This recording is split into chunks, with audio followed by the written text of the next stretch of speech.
नमस्कार, सत श्री अकाल, आदाब।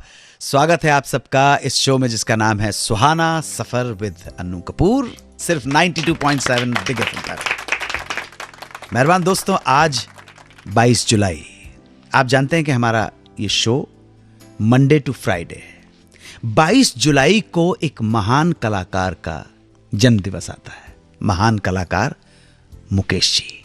और कल, गुजरे हुए कल में 21 जुलाई को एक और महान कलाकार, महान गीतकार, जिसने हिंदी सिनेमा को न जाने कितने नायाब तोहफे दिए हैं गीत लिखकर, और जनरेशन्स ने उनके गीतों को एंजॉय किया है, आनंद बख्शी। आनंद बख्शी का कल जन्मदिन था, आज मुकेश जी का जन्मदिन है, इसलिए कंबाइंड आज की महफिल, आज का शो इन दोनों की याद में। जोरदार तालियां आनंद बख्शी के लिए, जोरदार तालियां मुकेश जी के लिए। तो सुहाना सफर विद अन्नू कपूर में सबसे पहले जिक्र करेंगे मुकेश जी की। इनका असली नाम था मुकेश चंद्र माथुर। मुकेश जी का जन्म 22 जुलाई 1923 को दिल्ली में एक मिडिल क्लास फैमिली में हुआ था। इनके पिताजी लाला जोरावर सिंह पेशे से एक इंजीनियर थे। माता चांद देवी हाउसवाइफ थी। मुकेश जी को मिलाकर इनके परिवार में इनके 10 भाई बहन थे। छठे नंबर पे मुकेश जी आते थे। और लार्ज फैमिली बिल्कुल, वो जमाना और था भाई।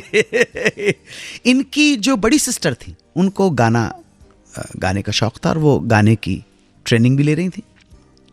जब बड़ी बहन दीदी रियाज कर रही होती थी, गाना सीख रही होती थी, तब मुकेश जी भी उसी कमरे के किसी कोने में चुपचाप बैठे सुनते रहते और टुकुर टुकुर देखते रहते अपनी दीदी को कि कैसे गा रही हैं। और बाद में जो उनके कानों में पड़ता था, जो वो दीदी को गाता हुआ देखते थे, उसी का रियाज करते, उसी को दोहराने की कोशिश करते, उसी चीज को अपने गले से निकालने की कोशिश करते। कहने का मतलब, बालक मुकेश को संगीत का शौक, संगीत की रुचि, संगीत की तरफ लगाव हो चला था। बाकी कुछ कुछ केएल सहगल के गाने सुन के रियाज कर लिया करते। पढ़ाई में बहुत ज्यादा इंटरेस्ट नहीं था, इसलिए 10वीं क्लास के बाद इन्होंने Delhi department of public works में नौकरी कर ली। लेकिन मन गाने में रहा, मन में गाना था। कहीं ना कहीं मन में चाह थी कि गाने को अपना करियर बना सकें। वक्त ने इनकी सुनी और इनकी बहन की शादी में एक दूर के रिश्तेदार आए, जो कि बंबई फिल्मों में नाम कमा चुके थे, बंबई में फिल्मों के स्टार थे। शादी में भाग लेने के लिए दूर के रिश्तेदार थे। अब शादी के समारोह में मुकेश जी को भी गाने का मौका मिल गया। ये जो वीआईपी गेस्ट थे, मुकेश की गायकी से, मुकेश के गाने से इतने प्रभावित हुए कि उन्होंने कहा, भाई तुम तो बहुत अच्छा गाते हो, आओ बंबई आओ, बंबई आओ। आप अंदाजा लगा सकते हैं, जिसके मन में गाने का कीड़ा हो, उसको रिश्तेदार, दूर के रिश्तेदार थे लेकिन बंबई के स्टार थे, वो दावत दे रहे हो। मुकेश जी ने तुरंत हाँ कर ली। मुकेश जी ने हाँ कर ली। ये रिश्तेदार मुकेश जी के, जो दूर के रिश्तेदार थे, was none other than great Motilal. Ji, Motilal ji के दूर के रिश्तेदार थे मुकेश जी। यहां आ गए। मोतीलाल जी के कहने के ऊपर म्यूजिक टीचर जगन्नाथ प्रसाद से संगीत की तालीम लेने लगे।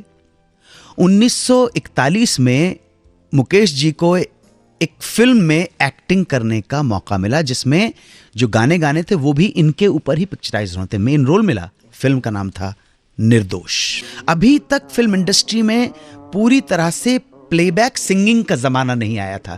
जो स्टार्स होते थे वो सिंगिंग स्टार्स होते थे। सुरैया होती थी, ये खुद केएल सहगल खुद एक्ट करते थे, खुद ही गाना गाते थे। बिल्कुल सही आपने कहा, नूरजहां जी भी, बिल्कुल।